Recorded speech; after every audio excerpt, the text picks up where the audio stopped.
Assalamualaikum warahmatullahi wabarakatuh. Di episode kedua pembelajaran hukum lingkungan, kita akan melihat tiga hal. Yang pertama adalah apa itu hukum lingkungan klasik. Yang kedua, apa itu hukum lingkungan modern. Dan yang ketiga adalah apa saja rumpun hukum lingkungan. Ini kemudian diperlukan untuk melihat bagaimana perubahan antara pandangan terhadap hukum lingkungan yang bersifat klasik dan pandangan terhadap hukum lingkungan yang sudah bersifat modern. Ini dia materinya, hukum lingkungan klasik, hukum lingkungan modern, dan rumpun hukum lingkungan. Hukum lingkungan klasik. Hukum lingkungan klasik adalah hukum yang berorientasi kepada penggunaan lingkungan atau use-oriented law. Pada pandangan ini, prinsipnya adalah apabila seseorang itu memiliki hak, terutama hak milik kebendaan, maka pemilik tersebut berhak menggunakan sesuai dengan apa yang dia inginkan, dengan tidak perlu memikirkan akibatnya pada orang lain. Pendekatan yang digunakan adalah antroposentris, di mana hukum lingkungan ini mengakui hak milik itu bersifat absolut dan tidak dapat diganggu-gugat. Inilah yang mengakibatkan banyaknya terjadi pengerusakan, pencemaran lingkungan hidup di masa lalu maupun hingga detik ini. Biasanya, mereka-mereka yang berpandangan seperti ini menganggap bahwa apabila saya memiliki sesuatu hak kebendaan, sebagai contoh, seseorang memiliki sebidang tanah, maka terhadap tanah tersebut, dia boleh melakukan kegiatan atau usaha sesuai dengan apa yang diinginkan, dengan tidak memikirkan bagaimana dampaknya terhadap orang lain akibat usaha dan atau kegiatan yang dilakukan tersebut. Ingat, ada istilah usaha dan atau kegiatan. Nah, bagaimana usaha dan atau kegiatan itu? Saya berpendapat bahwa kegiatan itu belum tentu usaha, tetapi usaha pastilah merupakan sebuah kegiatan. Nah, kalau kegiatannya tidak dipagari, tidak diatur dalam sebuah pranata hukum, maka si pemilik bisa seenaknya menggunakan tanah, menggunakan kebendaan yang dia miliki.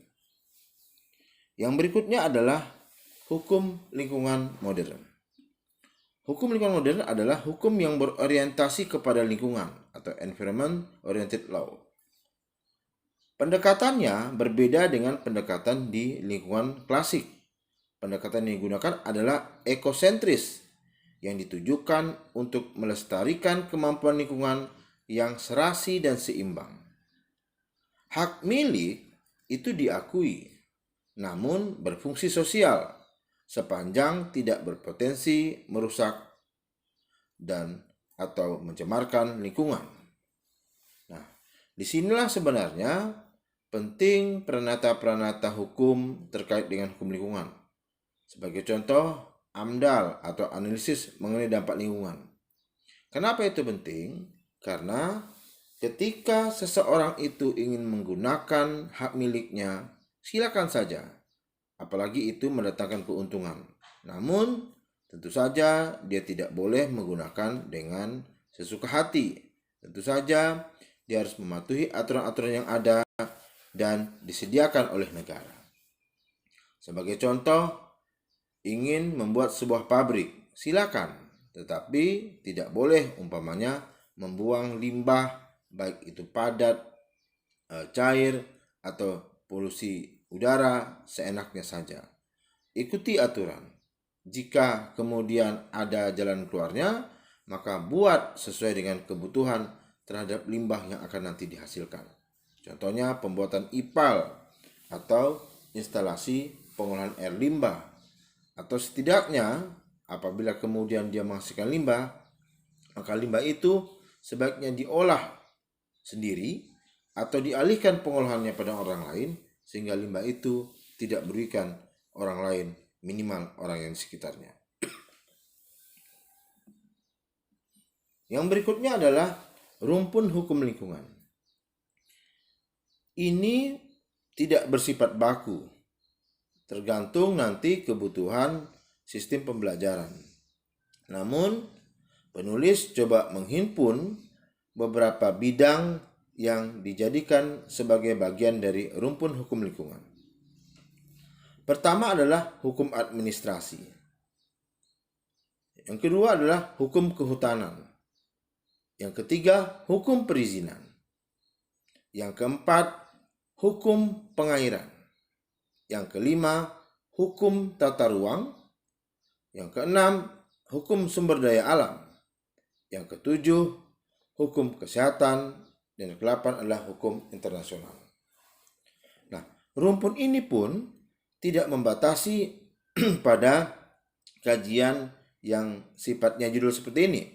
Tetapi nanti juga kita akan melihat bagaimana aspek perdata dan aspek pidana terkait dengan masing-masing rumpun. Contohnya tata ruang. Apakah ada aspek pidana dalamnya? Tentu ada.